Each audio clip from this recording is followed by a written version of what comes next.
Video को अपने दोस्तों के साथ जरूर शेयर कीजिएगा और इस वीडियो में कमेंट करके हमें लाजमी तौर पर बताइएगा कि आने वाले वक्त में आप किस तरह की वीडियोस देखना पसंद करते हैं।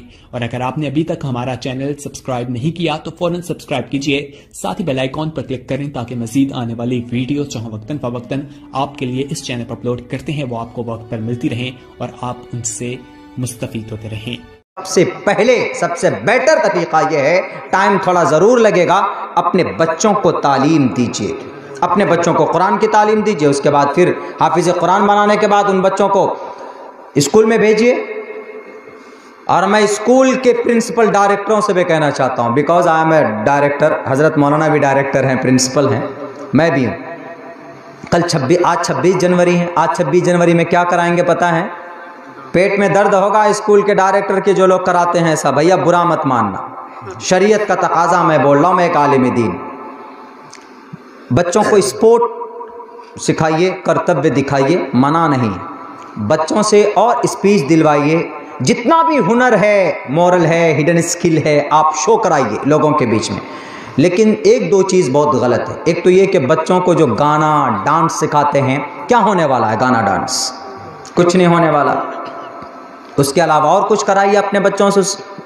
वहाँ पे प्रभात फेरी कराते हैं, कितना मरतबा फ़ोन आ गया, बोला मौलाना हमारे स्कूल में बड़ी बड़ी बच्चियां हैं, प्रभात फेरी कराएं, सब लोग कराते हम ना कराएं। तो हमने कहा कि भाई क्या फ़ायदा होगा आपके प्रभात फेरी का? हमने कहा कि लड़कों को निकाल दीजिए, बच्ची छोटी छोटी निकाल दीजिए प्रभात फेरी। हमने कहा कि प्रभात फेरी भी ज़रूरी है क्या?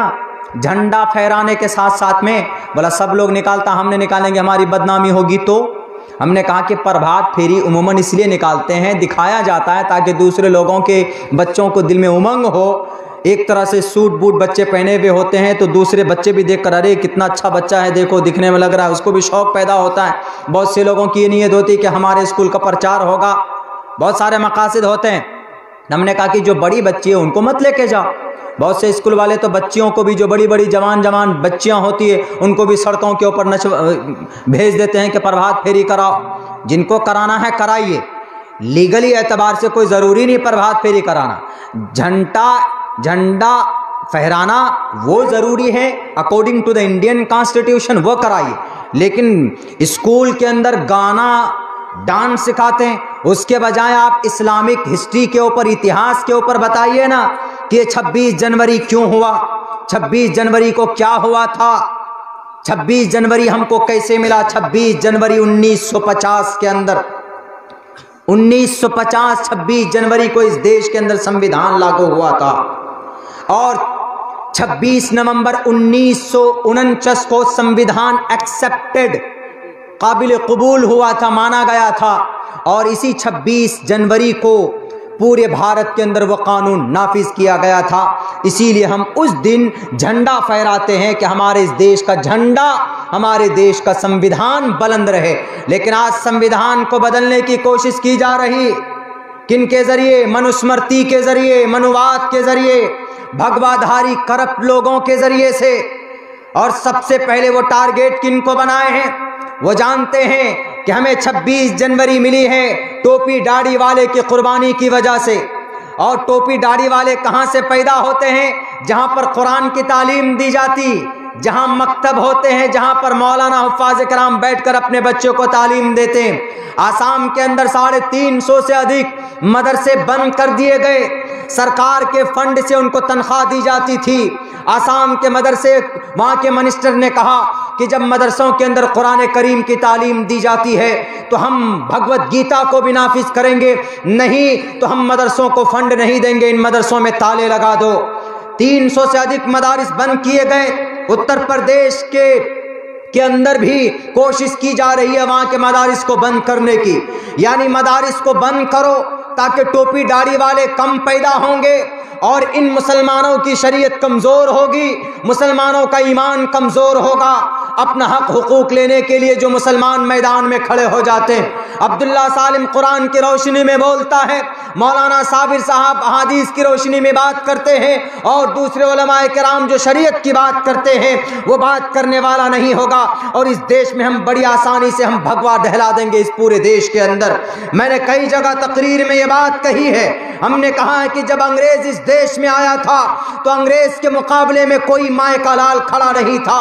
अगर अंग्रेज के सामने में सीना तान कर कोई खड़ा था तो मदरसे से पढ़ने वाले मौलाना कासिम नानोतवी खड़े थे, मदरसे से पढ़कर निकलने वाले शाह अब्दुल अजीज मुहद्दिस देहलवी खड़े थे, और मौलाना जाफर थानेसरी कहां से पढ़कर निकले?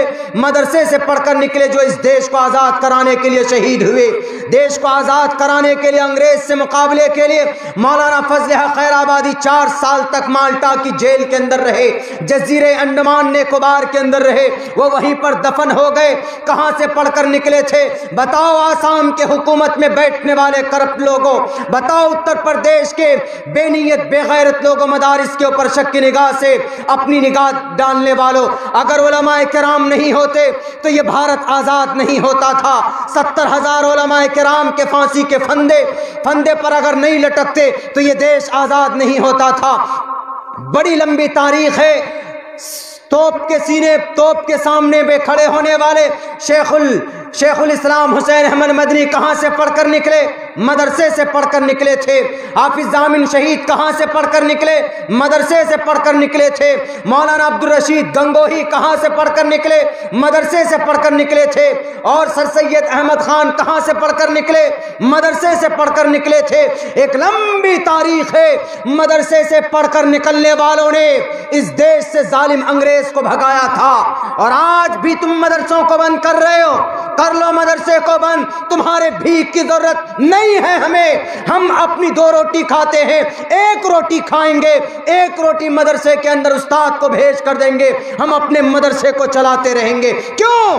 अगर अंग्रेज के बाद अब चीन जापान वाला अगर हमारी इस देश में हमला करता है तो सुनो आसाम हुकूमत वालों, उत्तर प्रदेश के करप्ट लीडरों सुनो, अगर सबसे पहले चीन जापान की फौज से मुकाबला अगर कोई करेगा तो वह सबसे पहले मदारिस से पढ़कर निकलने वाले सर पर टोपी और दाढ़ी वाले उलमाए किराम ही होंगे जो उनका मुकाबला करेंगे, तुम्हारा फौज नहीं होगा।